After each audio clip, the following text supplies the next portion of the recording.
दोस्तों एसोसिएशन के YouTube channel में स्वागत है। दोस्तों हम लोग क्षेत्रफल में कल की वीडियो में हम लोगों ने समचतुर्भुज यानी कि एक ऐसी चतुर्भुज की आकृति जिसकी चारों भुजाएं बराबर थी उसके विषय में पढ़ा हमने।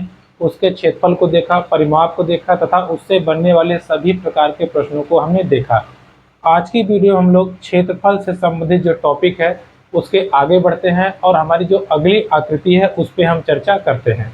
देखिए, आज जो हम लोग पढ़ेंगे वो हम पढ़ेंगे समषष्टभुज। देखिए, षष्टभुज बोलिए या समखटभुज भी आप बोल सकते हो, जो आपको सूटेबल लगे वो आप बोल सकते हैं। ठीक है, समखटभुज। देखिए, जनरली इससे क्वेश्चन आजकल बहुत कम आते हैं, लेकिन कभी कभार एक आध दो ठो पूछ लेता है, तो इसके विषय में जानकारी रखना जरूरी है। इसको हम देखते हैं और समझते हैं। देखिए, जैसे नाम से लग रहा है, सम मतलब होता है बराबर, सट मतलब होता है छः, और भुज मतलब भुजा। यानी कि एक ऐसी आकृति के बारे में डिस्कस करना है जिसकी 6 भुजाएं हैं और 6 के 6 बराबर हैं। जैसे कि आप देखते होंगे, जैसे देखिए, अगर आप कभी नोटिस किए होंगे तो देखिए एक ऐसी आकृति हमें देखने को मिलती है। ये देखिए, ध्यान समझिएगा। देखिए, इस आकृति में अगर आप ध्यान दें तो 6 भुजाएं हैं और 6 की 6 भुजाएं क्या हैं? बराबर हैं। ठीक है, 6 भुजाएं हैं और 6 की 6 भुजाएं बराबर हैं। तो ऐसी आकृति को हम क्या कहते हैं? समखष्टभुज। ठीक है, 1 2 3 4 5 6 समखटभुज। क्लियर? अब इसको हमें समझना है, इसको हमें बनाना है। जैसे सिंपल सी बात करें, अगर हम एक भुजा को ए मान लें, ठीक है, जनरली हम ए मानते हैं, ए फॉर आर्म, आर्म मतलब भुजा, तो ये भी ए होगा, ये भी, ये भी, ये भी, ये भी। तो एक बात तो क्लियर हो गई, कितनी भुजाएं हैं? 6 भुजाएं। तो अगर हम कहेंगे समखटभुज का परिमाप बताइए, क्या बताइए? परिमाप। तो आपको पता है परिमाप क्या होता है? सभी भुजाओं का जोड़। तो 6 भुजाएं हैं तो 6a। कोई दिक्कत? सिंपल आप कर सकते हैं, कोई दिक्कत नहीं है। 6a हो गया। 6 भुजाएं हैं तो परिमाप क्या हो गया? 6a हो गया। ठीक है, एक बात और समझिएगा। देखिए, अगर हम इसके क्षेत्रफल की बात करें तो देखिए, इसके क्षेत्रफल का फॉर्मूला जो होता है, देखिए बड़ा कॉम्प्लिकेटेड फॉर्मूला है। क्या है, हम आपको समझाते हैं। देखिए, समखटभुज का क्षेत्रफल का जो फॉर्मूला है वो है 6 गुणे करड़ी में 3/4 भुजा स्क्वायर। भुजा स्क्वायर। अभी तो कहाँ से आया, कैसे याद करेंगे? ध्यान समझिएगा।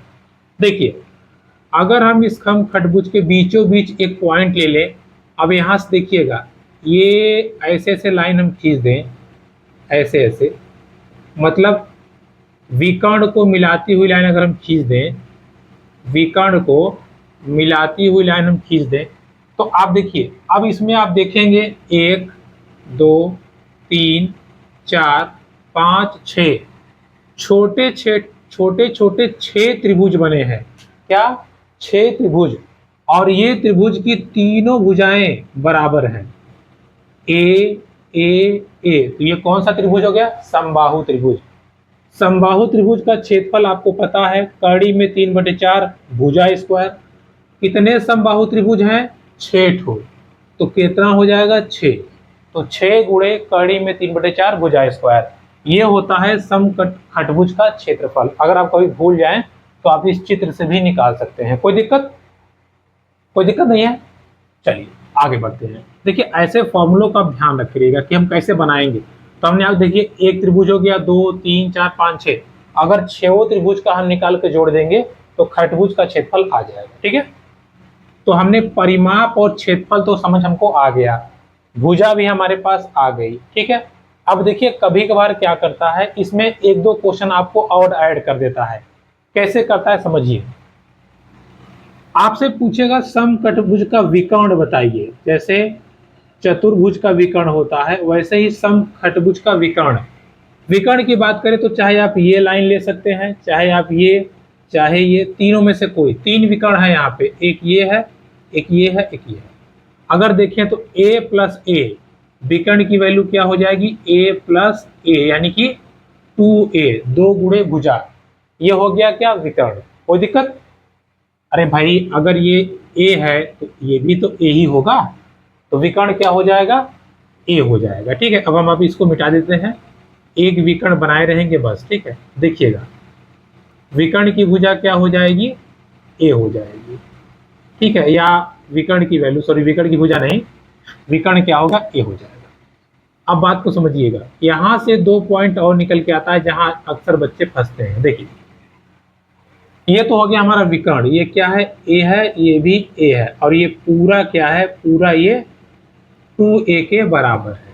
ठीक है, लेकिन क्वेश्चन क्या पूछता है हमसे, क्वेश्चन हमसे पूछता है समखटभुज के परिवृत्त की त्रिज्या। अब ये परिवृत्त क्या है, और पूछता है अंतःवृत्त की त्रिज्या। देखिए हम पूरा नहीं लिख रहे हैं क्योंकि हमने शुरू में लिख दिया है समखटभुज, और आपसे पूछता है अंतःवृत्त की त्रिज्या। ये बहुत भयानक पूछता है। ठीक है, और जब पूछता है तो फंसा देता है, क्योंकि फॉर्मूला दिमाग में आता नहीं है और निकल जाती है चीजें। देखिए समझिए कैसे हम एकदम क्लियर कट तरीके से निकालेंगे। अगर हम इसके चारों तरफ, ध्यान समझिएगा, इसके चारों तरफ हम एक वृत्त खींच दें, वही होता है परिवृत्त। ठीक है, थोड़ा टेढ़ा मेढ़ा रहेगा, समझ जाइएगा क्योंकि आकृति है, अब कंप्यूटर तो है नहीं। देखिए ऐसे, ये होता है परिवृत्त। परिवृत्त की त्रिज्या की बात करेगा तो क्या यही त्रिज्या नहीं है, यही परिवृत्त की त्रिज्या मतलब, परिवृत्त की त्रिज्या मतलब यही लाइन परिवृत्त की त्रिज्या है। तो परिवृत्त की त्रिज्या क्या होगी, ए, सिंपल। यानी कि समखटभुज की भुजा बराबर परिवृत्त की त्रिज्या। अरे बाबू अगर हम त्रिभुज बना, ये वृत्त है, आप कहते हैं कि वृत्त की त्रिज्या ये होती है, चलिए मान लेते हैं ये होती है। अगर इसी में हम समखटभुज बना देते हैं, लो हो गया, तो क्या यही त्रिज्या नहीं हो जाएगी। यानी कि ये जो रेखा है यही समखटभुज की भुजा के बराबर है और यही परिवृत्त की त्रिज्या भी है। अब बात आती है अंतःवृत्त की त्रिज्या क्या होगी। अंतःवृत्त क्या होता है, अंतःवृत्त मतलब जो बाहर न जाए, अंदर अंदर, अंदर अंदर बना हो, बाहर टच ना करे, अंदर अंदर बंद रहा हो, तो इसकी त्रिज्या क्या होगी। अब जरा ध्यान दीजिएगा, अभी हमने ये त्रिभुज निकाला था, है ना, यही त्रिभुज हमने निकाला था, और जो अंतःवृत्त बना है ऐसे बना है, ये त्रिज्या होगी।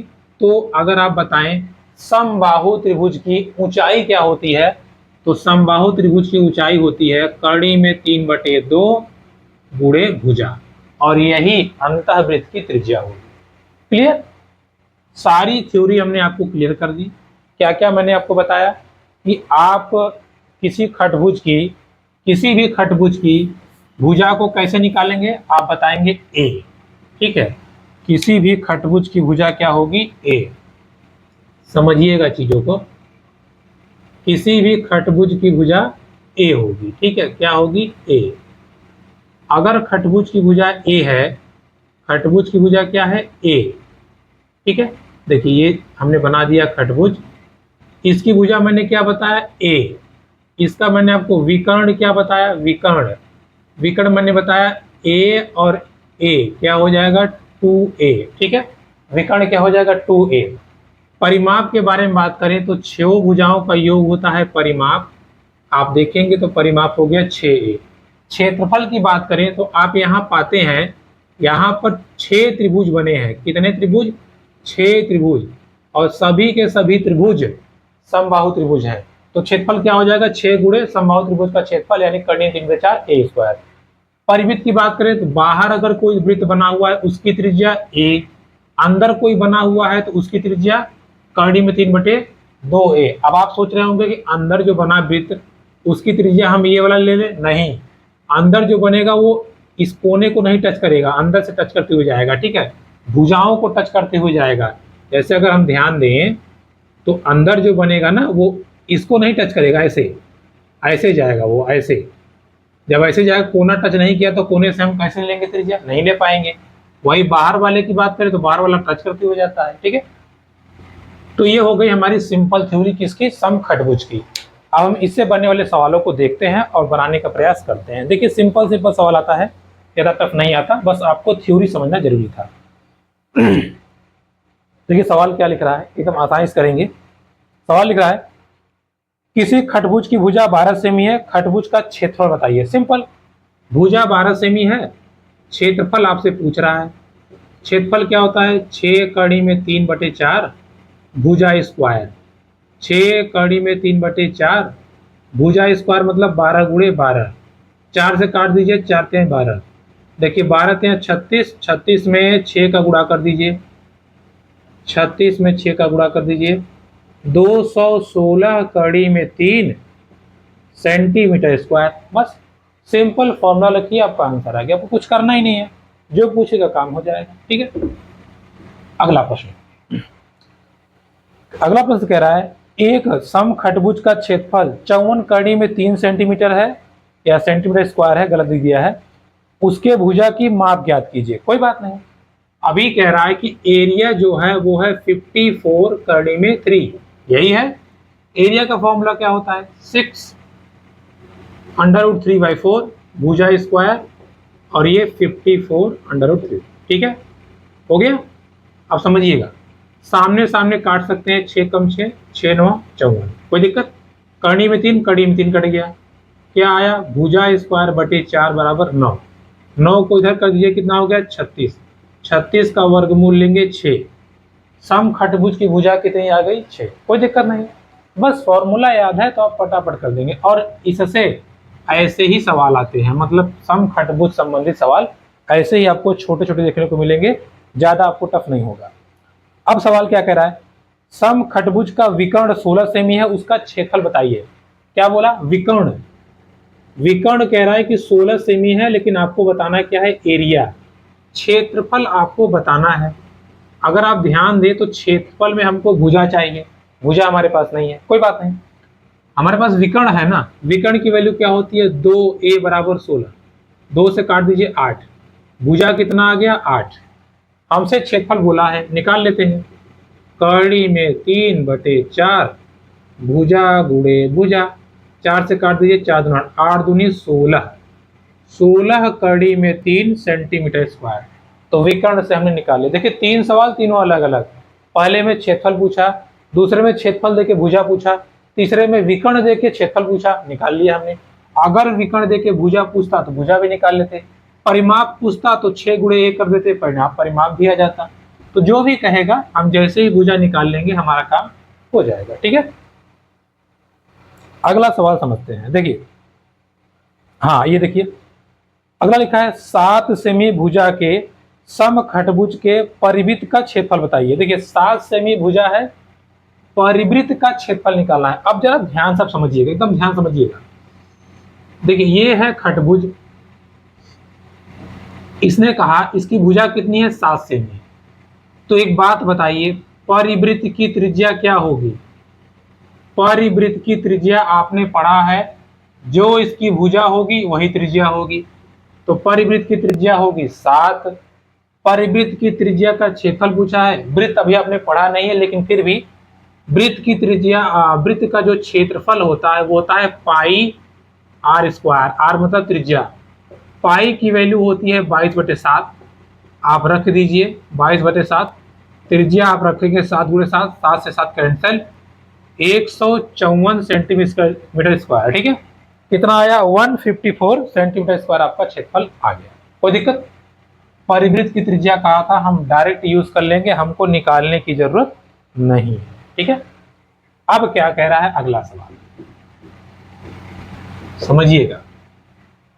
देखिए अगला सवाल हमसे क्या कह रहा है, 14 सेमी भुजा के समखटभुज के अंतःवृत्त का क्षेत्रफल। अब देखिए आपको यहां फंसाया, कह रहा है कि समखटभुज का भुजा कितना है 14 सेमी, अंतःवृत्त का क्षेत्रफल, तो अंतःवृत्त तो ये है, तो पहले हम अंतःवृत्त की त्रिज्या तो निकाल लें। भाई देखिए वहां पे क्या था, वहां पे भुजा ही त्रिज्या थी, लेकिन यहाँ त्रिज्या निकालना पड़ेगा, निकाल लेते हैं। कड़ी में 2, भुजा कितना हो गया 7, 7 कड़ी में 3, ये क्या आ गया, ये अंतःवृत्त की त्रिज्या आ गई। अब इसके बाद हमको निकालना है अंतःवृत्त का क्षेत्रफल, तो वृत्त के क्षेत्रफल का फॉर्मूला वही होता है, चाहे अंतःवृत्त हो चाहे बाह्य वृत्त, क्या होता है पाई आर स्क्वायर। पाई की वैल्यू 22/7, आर स्क्वायर मतलब 7 कड़ी में 3, 7 कड़ी में 3 2 बार। ठीक है, 2 बार। देखिए ये 7 से कट गया, 22 गुना कड़ी में 3, कड़ी में 3 से गुणा होगा 3 बाहर आ जाएगा, और एक ये 7, अरे ये वाला 7 तो बाकी है ना। तो देखिए ये हो जाएगा 22 गुना 21, 7 या 21, 22 से कम 22, 22 गुना 44 और 2 46, 462 सेंटीमीटर स्क्वायर आपका क्षेत्रफल आ जाएगा। क्लियर। तो देखिए इस प्रकार हमने समखटभुज के सवालों को देखा। अब देखिए समखटभुज के जो भी सवाल आपको देखने को मिलते हैं ऐसे ही मिलते हैं, ठीक है, इससे टफ आपको नहीं देखने को मिलेगा। फिर भी हम देख लेते हैं, अगर अभ्यास करने लायक कुछ होगा तो हम करा देंगे 2 सवाल। देखिए जैसे कि एक सवाल और देख लेते हैं हम, समखटभुज का ही है, कुछ देखिए डिफर रहेगा तो बताए ना, जब सवाल सब ऐसे ही हैं तो फिर अभ्यास करने का आप आराम से कर सकते हैं, टाइम क्यों वेस्ट करना। देखिए अगला सवाल लिखा है, एक समखटभुज और समबाहु त्रिभुज जिनके परिमाप समान है के क्षेत्रफल का अनुपात। अब आपको फंसा दिया। देखिए समखटभुज का भाई अगर हम बात करें, समखटभुज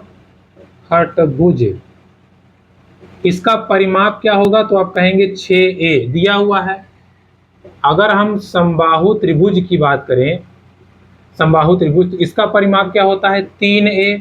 थोड़ा सा डिफरेंस रखते हैं ताकि समझ में आए कौन किसकी भुजा है। समखटभुज की भुजा a है, समबाहु त्रिभुज की कैपिटल A है। तो 6a और क्या है ये 3a, ये अनुपात है इनमें। अगर हम ये खटभुज की भुजा हो गई और ये त्रिभुज की, और ये हो गया 3/6, कट गया तो कितना आ गया 1/2, यानी कि अनुपात क्या आया 1 और 2 का, यानी कि एक x है दूसरा क्या है 2x है। a और कैपिटल A, यानी कि अगर खटभुज की भुजा x है तो समबाहु त्रिभुज की भुजा 2x है। इनके क्षेत्रफल का अनुपात पूछा है, यही ना पूछा है। देखिए समझिएगा, ध्यान से समझिएगा। अगर हम देखें तो 6 कड़ी में 3/4 भुजा स्क्वायर, ये किसका है, ये किसका क्षेत्रफल है समखटभुज का। अनुपाते किसका निकालना है, हमें किसका निकालना है भाई समबाहु त्रिभुज। तो समबाहु त्रिभुज का क्या होता है क्षेत्रफल, कड़ी में 3/4 भुजा स्क्वायर हो गया।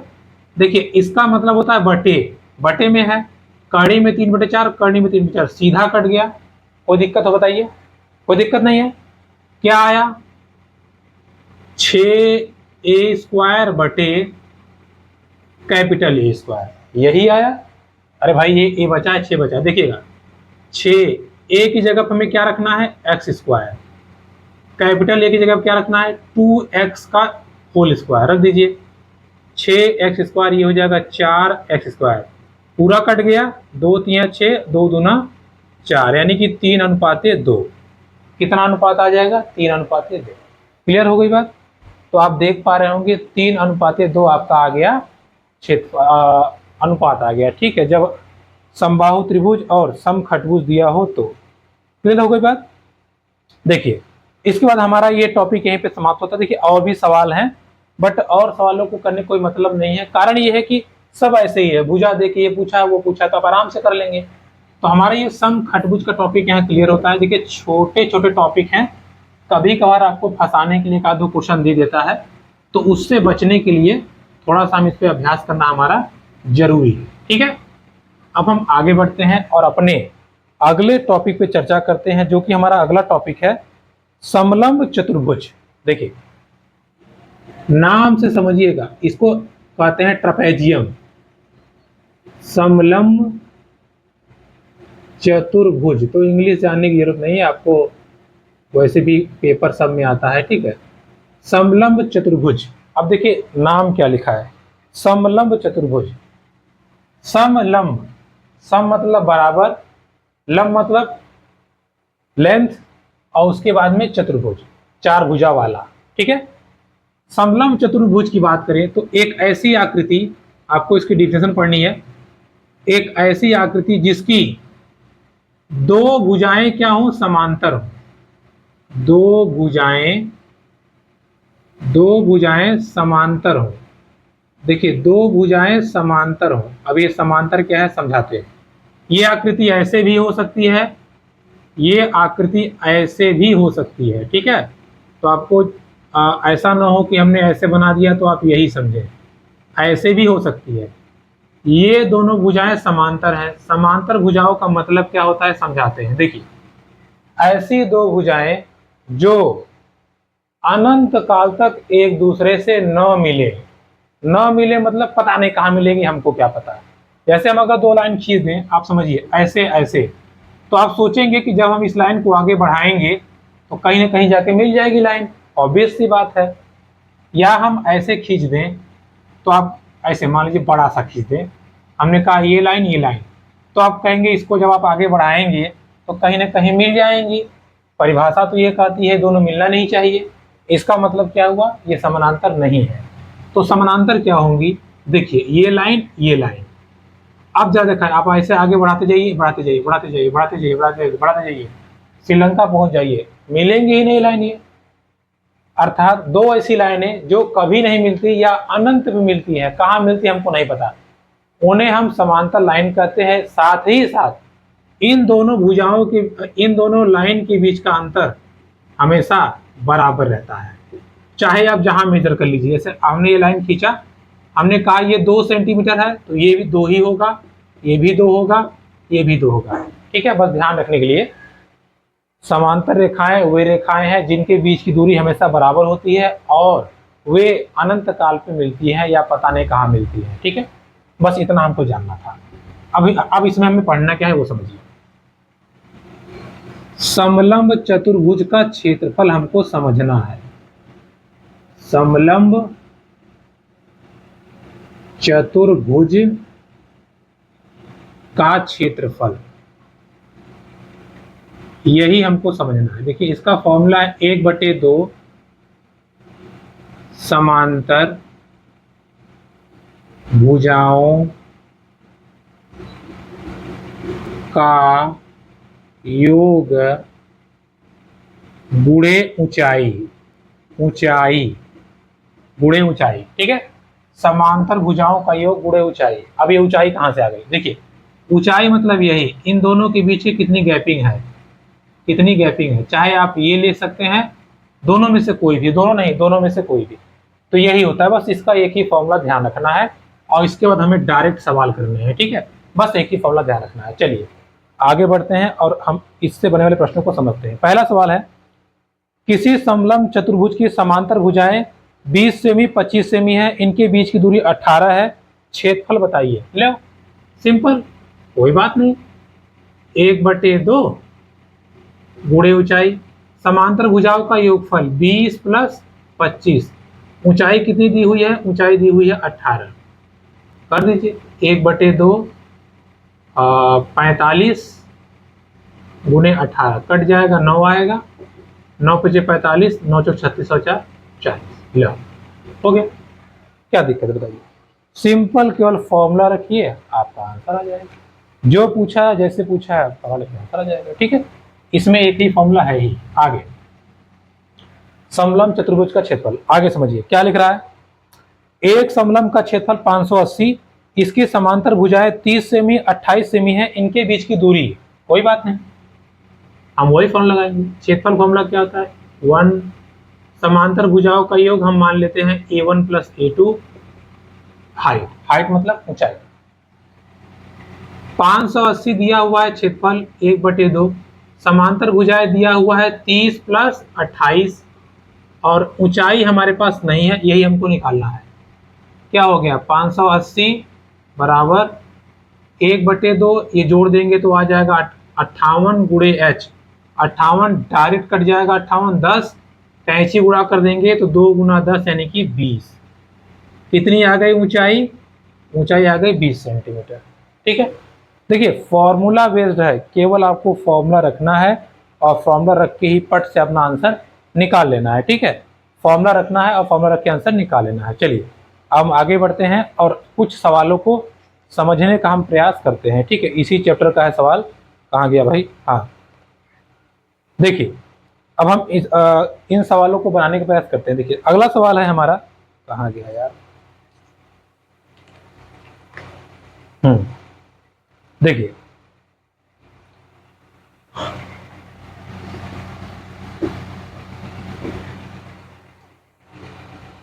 अगला सवाल क्या कह रहा है, ध्यान समझिएगा। एक समलंब की समांतर भुजाएं 2:3 के अनुपात में है, न्यूनतम दूरी 12 सेंटीमीटर, यदि समलंब का क्षेत्रफल 480 वर्ग सेमी हो, समांतर भुजाओं में ज्यादा लंबी भुजा की लंबाई क्या होगी। सेम सवाल है, कुछ भी अलग नहीं है, बस आपको अनुपात देके कंफ्यूज कर रहा है, कोई बात नहीं। देखिए कह रहा है कि समांतर भुजाएं जो हैं वो 2 और 3 के अनुपात में है, यानी कि 2x और 3x है, कोई बात नहीं। एरिया क्या होता है, 1/2 भुजाओं का योग। ये A1 A2 कुछ नहीं है, केवल क्या है, भुजाओं का योग है, समांतर भुजाओं का योग, सॉरी। 480 क्षेत्रफल दिया हुआ है, 480 1/2। समांतर भुजाएं क्या है, 2x और 3x। ऊंचाई कितनी दी हुई है, 12 दी हुई है, ऊंचाई दी हुई है। ब्रैकेट में है तो आप डायरेक्ट कर सकते हैं। देखिए अगर हम करें तो 2 छक्के 12, 6 इधर लेके जाइए, 480/6 बराबर 5x। इसको काटेंगे 6 8 48, 80 बराबर 5x। और 5x से काटेंगे तो आएगा 16 25 80, कितना आया 16। x की वैल्यू क्या आ गई 16। लेकिन हमसे क्या बोला है, हमसे बोला है बड़ी भुजा की लंबाई बताइए। यही दोनों समांतर भुजाएं हैं, बड़ी वाली ये है, x की वैल्यू 16 है, तो 3x की वैल्यू कितनी हो जाएगी 48 सेंटीमीटर। 16 3 48। देखिए आपका ऑप्शन नंबर सी जो है राइट आंसर है, ऑप्शन नंबर सी जो है वो राइट आंसर है। ठीक है, कोई दिक्कत, आराम से आप निकाल लेंगे। अब देखिए अगला सवाल जो है सेम ऐसे ही है, उसमें हाइट पूछा है तो उसको हम नहीं करेंगे, उसको हम छोड़ देते हैं। आगे बढ़ते हैं, जो हमारा अगला सवाल है उसको समझते हैं। देखिए ये सवाल थोड़ा सा लेंदी है, ध्यान समझिएगा, हो जाएगा, बस देखने में बड़ा घर है।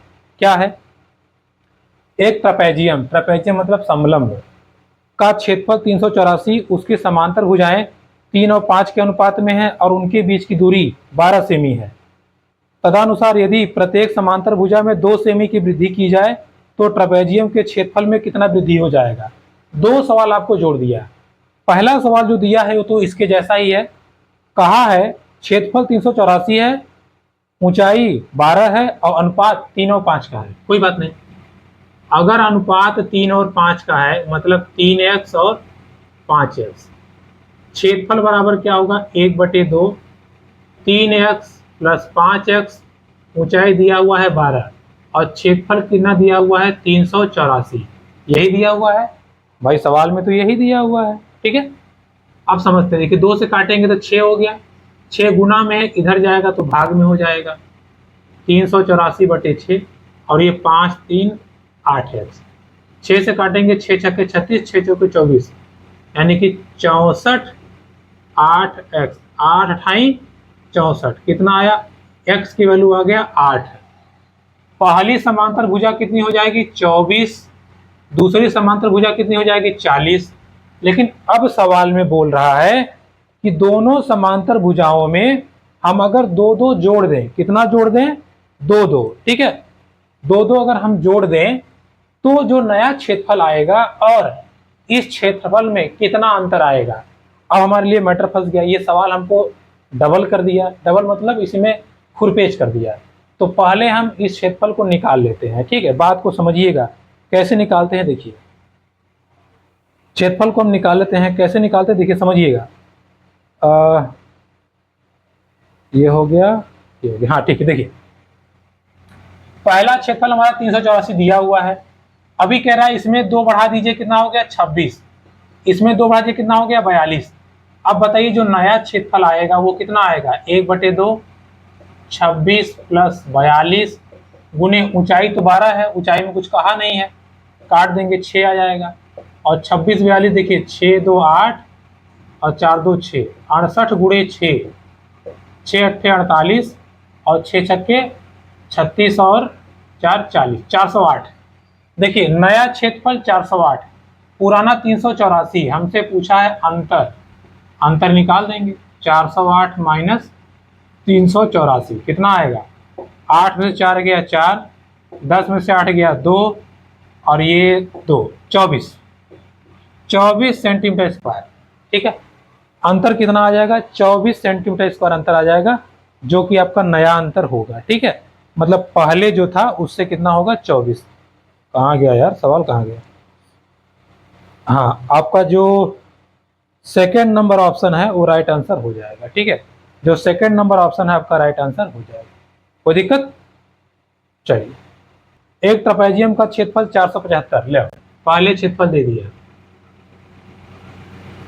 चलो, दो समांतर भुजाओं के बीच की लंबवत दूरी 19। अच्छा, दूरी मतलब वही ऊंचाई, ऊंचाई। ठीक है, अब क्या कह रहा है, दोनों के लंबाइयों का अंतर 4 सेमी है, तो समांतर भुजाएं बताइए। अब देखिए, कह रहा है कि लंबाइयों में अंतर 4 सेमी है, मतलब एक अगर 4 है तो दूसरा 8 है, एक अगर 12 है दूसरा 16 है, मतलब कुल मिला के डिफरेंस 4 का है। तो हम ये मान लेते हैं कि एक x है और एक x माइनस 4 है। आप x प्लस 4 भी मान सकते हो, कोई दिक्कत नहीं है। कि आप कहेंगे कि अच्छा माइनस क्यों माने हैं, हम प्लस भी मान सकते हैं, मान लीजिए, कोई दिक्कत नहीं है। अगर ये 12 होगा तो ये कितना आ जाएगा, 8 आ जाएगा, सिंपल सी बात है। और अगर आप x प्लस 4 मानते हैं, अगर ये 12 होगा तो ये 16 होगा, अंतर कोई दिक्कत नहीं, आंसर आपका वही आएगा। ठीक है, तो चलिए इसको निकालते हैं। क्षेत्रफल का फॉर्मूला क्या होता है, 1/2 समांतर भुजाओं का योग, x माइनस 4, ऊंचाई कितना है 19, ये कितना है 475 बराबर 1/2, ये हो जाएगा 2x माइनस 4 गुना 19। ठीक है, अगर इसको हम भाग दें, देखिए ये हो जाएगा 475 गुने 2/19, 2x माइनस 4। देखिए 19 भाग देंगे तो 19 दूना 38, कितना बचा, 7 और 2 9 और 19 बचे 95। ठीक है, कट गया, 25 आ गया, 25 दूना 50, 50 बराबर 2x माइनस 4, 4 इधर जाएगा तो कितना हो जाएगा 54 बराबर 2x, x की वैल्यू कितनी आ जाएगी 27। अगर x की वैल्यू 27 आई है तो दूसरी भुजा क्या होगी, 4 माइनस कर दीजिए, दूसरी भुजा 23 हो जाएगी, बस सिंपल। कितना आया 27 और 23, पहली भुजा 27 दूसरी 23। अगर आप चाहते हैं, आप इस पे करना चाहते हैं, हम अंतर जो उसने अंतर बोला था, आप कहेंगे कि अगर आपने माइनस माना है तो भी अंतर होगा, हम प्लस कर लें, भाई अंतर तो ये भी होगा, इसमें दोनों अंतर अगर करें तो 4 का आएगा, तो इससे भी आप कर लीजिए। देखिए फिर वही आएगा 475 1/2 x प्लस 4 गुना 19। देखिए 19 से काटेंगे तो कितना आएगा, ये 19 गुना 19 बजे 50, या 19 बजे 95, गुणा कर दीजिए, 50 बराबर 2x प्लस 4, 4 माइनस कर दीजिए, कितना आया 46, 2x, x की वैल्यू 23। अगर x 23 आया है तो दूसरा कितना आएगा 27। दोनों केस में आपका आंसर सेम आएगा। ठीक है, तो दोस्तों ये थी आज की हमारी क्लास, जिसमें हम लोगों ने समलंब चतुर्भुज और समखंडभुज को देखा। आज की वीडियो यही समाप्त होती है। वीडियो पसंद आए तो please like comment subscribe channel. धन्यवाद।